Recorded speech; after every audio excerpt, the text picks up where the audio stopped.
어제에 이어서 아람 군대가 이스라엘 백성들을 공격하는 이야기입니다. 처음에 아람 왕과 그의 신하들은 이런 계획을 세웠습니다.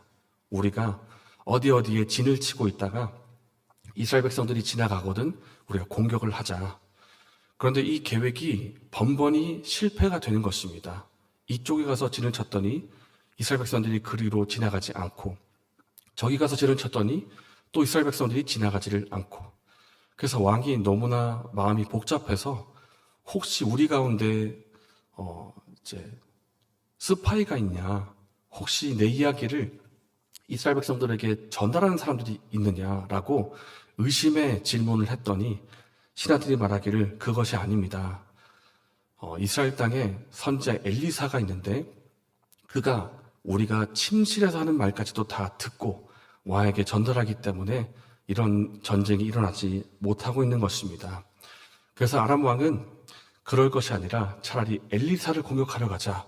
그래서 아람의 군대를 보낸 사건이 오늘의 본문입니다.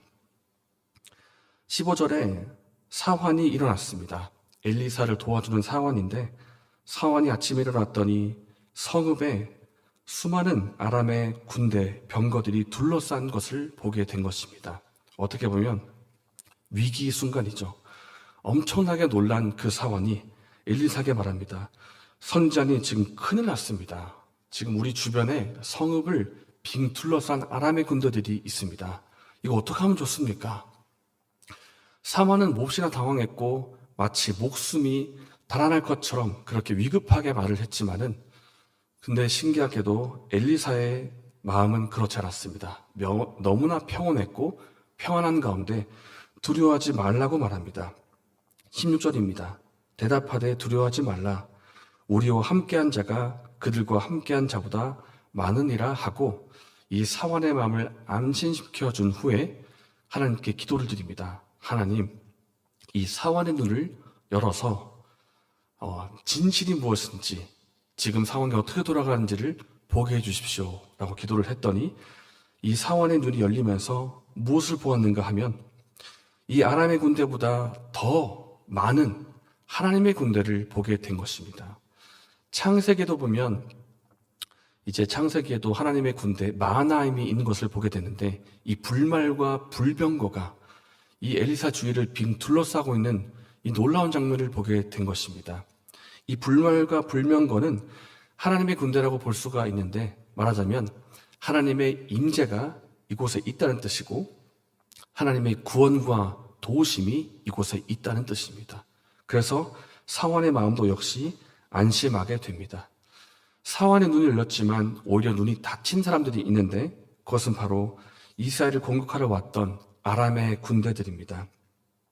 이 엘리사 역시 기도합니다. 하나님, 우리를 공격하러 온 이들의 눈을 어둡게 해주십시오. 그래서 이 아람 군대의 눈이 어두워져서 정말 전후 좌우를 분간하지 못하고 어디가 앞이고 어디가 뒤인지를 알지 못한 채로 이제 이스라엘 왕 앞으로 가서 음식을 대접받고 돌아가게 되는 이야기가 오늘의 이야기라고 할 수가 있습니다. 오늘의 본문 가운데 우리가 첫 번째로 살펴볼 것은, 하나님을 믿는 사람이라고 할지라도 그 삶 속에 위기와 어려움이 찾아올 수가 있다는 것입니다. 우리는 지금 선지자 엘리사와 그 사환이 있는 장면을 보고 있는데, 이 엘리사가 얼마나 하나님을 경외하는 사람이겠습니까? 평소에 하나님께 얼마나 많이 기도하고 또 하나님을 얼마나 가까이 하는 사람이었겠습니까? 그런데 그런 사람이라고 할지라도 아람 군대가 그 주변에 진을 치고 쳐들어오는 것은 막을 수가 없다는 것입니다. 어떻게 보면 하나님이 허용하신 것이라고 볼 수가 있는데, 하나님께서 엘리사라고 할지라도 왜 이런 군대를 허용하시는가?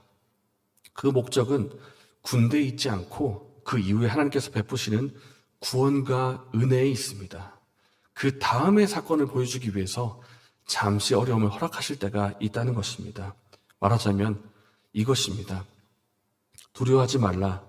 우리와 함께한 자가 그들과 함께한 자보다 많으니라.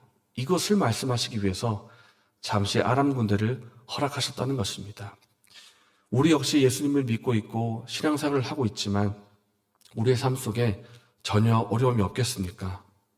우리 삶에도 어려움이 찾아오고 위기라고 말할 수 있는 것이 찾아올 수가 있습니다. 그러나 우리가 반드시 믿고 우리가 굳게 붙들어야 될 것이 무엇입니까? 하나님의 은혜가, 하나님의 도우심이 더 크다는 것입니다. 두려워하지 말라. 우리와 함께한 자가 그들과 함께한 자보다 많으니라.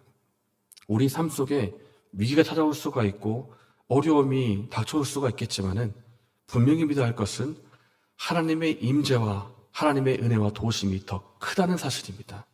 우리가 이것을 믿고 비록 어려움이 온다 할지라도 하나님을 바라보면서 평안을 누릴 수 있는 저 여러분 되시기를 바랍니다. 두 번째로 살펴볼 것은 사환입니다. 이 엘리야사와 함께했던 사환이라고 할 수 있는데 이 사환은 처음에 알지 못했습니다. 그 눈이 띄어지지 못해서 아람 군대만 보였지 그 주변에 있던 하나님의 군대는 보지 못했다는 사실입니다. 그래서 엘리사가 기도해 줍니다. 여호와여 원하건대 그의 눈을 열어서 보게 하옵소서. 그때 사환이 눈이 열리면서 아 그렇구나.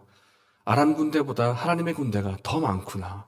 하나님의 은혜와 도우심이 더 크구나라는 것을 사환이 알게 되고 그리고 나서 안심하게 됩니다. 우리 주변에 예수님을 믿는 사람이라고 할지라도 그 마음에 평안을 갖지 못하는 사람이 있을 수가 있습니다. 왜냐하면 아직 눈이 열리지 않았고 그 마음의 믿음이 아직 강건하지 못하기 때문에 보이는 것은 아람 군대만 보이기 때문입니다. 그렇다면 평안에 거하고 있는 사람이 해줘야 될 것이 무엇이겠습니까? 그를 도와줘서 그도 역시 눈을 뜨고 평안하게 되게 도와주는 것입니다. 우리가 하나님의 도우심을 알고 있고 하나님의 구원과 은혜를 알고 있다면 우리 주변 사람들에게 도와줬으면 좋겠습니다. 안심하십시오. 하나님의 도우심이 더 큽니다. 하나님의 구원이 더 큽니다. 라고 말해줄 수 있는 저 여러분 됐으면 좋겠습니다. 전후자유를 가장 알지 못하는 사람들이 누구겠습니까? 바로 아람 군대입니다. 물론 그들이 이스라엘 백성들을 공격하러 왔기 때문에 엘리사가 기도해서 그의 눈을 어둡게 이제 했습니다만은 나중에 그들의 눈도 뜨게 됩니다. 우리 주변의 이웃들 가운데, 가족 가운데 그들은 보기는 보아도 무엇이 참이고 진리인지를 알지 못합니다. 행복하고 싶고 구원받고 싶고 사랑받고 싶지만 무엇이 참된 구원이고 무엇이 참된 사랑인지 가장 알지 못하는 사람들이 바로 우리 주변의 아람 사람과 같은 불신자들입니다. 우리가 그들에게 무엇을 해줘야 되겠습니까? 예수님의 복음을 전해야 되겠습니다. 이리로 오십시오. 이 길로 오십시오. 여러분이 찾고 있는 그 참된 구원이 어디 있는지를 내가 알려주겠습니다. 라고 하면서 그 길을 인도해 줄 수 있었으면 좋겠습니다. 그래서 우리가 함께 기도하면 좋겠는데요. 먼저는 내가 먼저 믿음의 눈으로 하나님을 바라보면서 하나님의 평안과 은혜를 누리게 해달라고 기도하면 좋겠습니다. 그리고 두 번째로는 우리 주변에 아직 하나님의 참된 구원과 은혜가 무엇인지를 알지 못하고 방황하고 있는 그들에게 이 길로 오십시오. 내가 참된 평안과 구원을 누릴 수 있는 길을 알려주겠습니다 하고 그 길을 알려줄 수 있는 그런 은혜가 저 여러분에게 있으면 좋겠습니다. 우리가 이 두 가지 제목을 가지고 기도하기를 원하며 또 개인적인 제목으로 기도하시고 자유롭게 돌아가시겠습니다.